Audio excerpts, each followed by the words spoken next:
Does holding weights while you jump make you jump further than you can without them? Surely holding more weight would shorten your jumping distance, right? But in Aristotle's famous work, Progression of Animals, written in 350 BC, he says something pretty interesting. Hence athletes jump further if they have the weights in their hands than if they have not, for in the extension of the arms, there is a kind of leaning upon the hands and wrists. These are two 5-pound weights. Surely if I'm carrying an extra 10 pounds, about 4.5 kilos, I can't jump further than I could without them, right?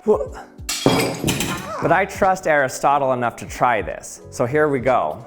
Okay, first let's just do a jump without weights.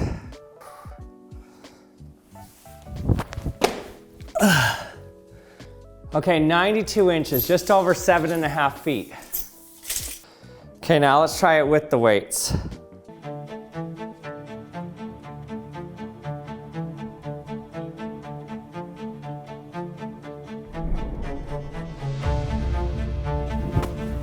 Whoa, way further.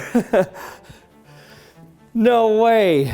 With the weights, that's 98 inches. So how is this working? Why does holding more weight make you get further when jumping?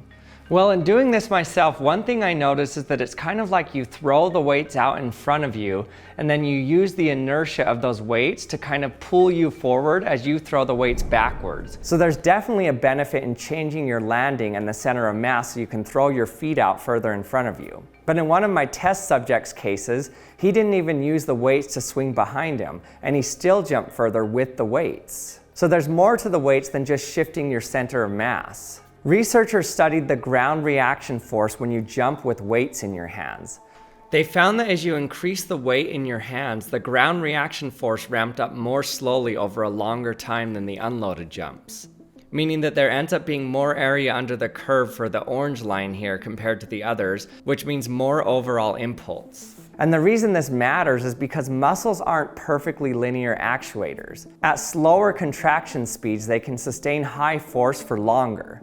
So more horizontal momentum is generated if you can push for longer or slower. This means you can get a longer jump even though you're carrying more weight. Now obviously there's a limit to how much weight makes you increase your jump.